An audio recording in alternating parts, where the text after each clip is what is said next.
अनन्या और उसकी दोस्त का कमरा। अनन्या अपनी दोस्तों के साथ रात को कॉलेज के बाद उनके कमरे में रुकने आती है। लड़कियां बात कर रही होती हैं। काव्या, मैंने सुना है कि तीसरी मंजिल से रात को अजीब आवाजें आती हैं।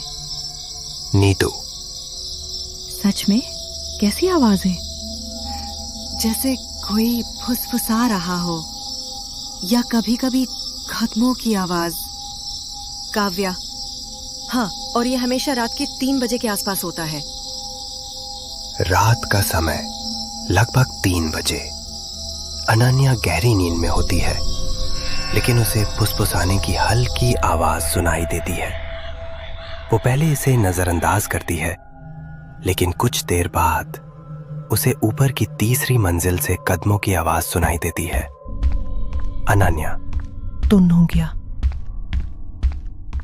यह आवाज कैसी है? वो अपने दोस्तों को जगाने की कोशिश करती है, लेकिन सब गहरी नींद में होते हैं। वो घड़ी पे नजर डालती है। रात के 3 बजे हैं। वो आवाजों के बारे में सोचती है और उत्सुकता से उन्हें जांचने का फैसला करती है। तीसरी मंजिल की ओर सीढ़ियां। ऊपर पहुंचने पर उसे ठंडी हवा का झोंका महसूस होता है। कमरे का दरवाजा धीरे धीरे खुलता है। अनन्या, कौन है यहाँ? वो अंधेरे में स्विच बोर्ड खोजने की कोशिश करती है। तभी उसे अपने पीछे दौड़ते कदमों की आवाज सुनाई देती है। वो डर के मारे जम जाती है। अनन्या घबराते हुए, कोई यहाँ नहीं हो सकता। ये क्या हो रहा है? वो धीरे धीरे पीछे मुड़ती है और सीढ़ियों की ओर देखती है। वहां उसे एक काली परछाई गुजरती हुई दिखती है। ये क्या था? वे डरते हुए भी परछाई का पीछा करती है और धीरे धीरे सीढ़ियों से नीचे उतरती है। तभी उसके पीछे से उसकी दोस्त काव्या उसे आवाज देती है। अनन्या, तुम यहाँ इतनी रात को क्या कर रही हो? अनन्या घबराते हुए, मैंने ऊपर से आवाजें सुनी और एक परछाई भी देखी। हमने तो कुछ नहीं सुना। तुम शायद कुछ ज्यादा सोच रही हो। चलो वापस चलते हैं। दोस्तों का कमरा। अनन्या अपनी दोस्त के साथ कमरे में लौटती है। वे अब भी डरी हुई है, लेकिन बाकी लड़कियां सब कुछ सामान्य मानती हैं। अनन्या को समझाते हुए, तुम बस थकी हुई हो, कुछ नहीं है, आराम करो। लेकिन अनन्या को पता है कि उसने जो सुना और देखा वह असली था। वे चुपचाप लेट जाती है, लेकिन उसकी आंखों में नींद नहीं है। उसे लगता है कि यह घटना यहां खत्म नहीं हुई है। दोस्तों का कमरा। रात के 3 बजे। अनन्या बिस्तर पर लेटी है, लेकिन उसकी आंखें खुली हैं। कमरे में सन्नाटा है। अचानक उसके फोन की स्क्रीन अपने आप जल उठती है। उस पर एक अनजान नंबर से एक मैसेज आता है। मैं देख रहा हूं।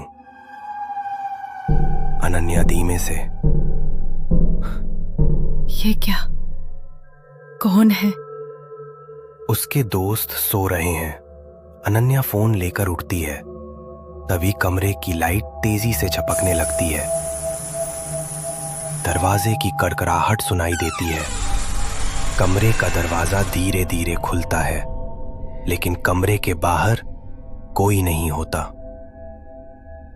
अनन्या डर के मारे झट से दरवाजा बंद कर देती है। अचानक कमरे के आईने में उसकी परछाई के पीछे एक अंधेरा चेहरा दिखाई देता है। अनन्या चिल्लाते हुए, कौन हो तुम? परछाई धीरे धीरे आईने से बाहर निकलती है और कमरे में ठंडी हवा का झोंका आता है। अनन्या पीछे हटती है, लेकिन पैर जकड़ जाते हैं। तुमने मेरे राज को क्यों छेड़ा? अनन्या को अचानक से तीसरी मंजिल का कमरा दिखता है। एक पुरानी टूटी हुई तस्वीर दिखती है। जिसमें एक उदास छात्रा खड़ी है जो तीसरी मंजिल पर रहती थी। उसकी आंखें खाली और दर्द से भरी हुई हैं। आवाज जारी रहती है, मैं यहाँ हूं और अब तुम भी यहाँ फंस जाओगे। दोस्तों का कमरा वापस वर्तमान में आ जाती है। अनन्या का शरीर झटके से बेहोश हो जाता है। काव्या अचानक जागती है और अनन्या को देखती है जो जमीन पर गिर गई है।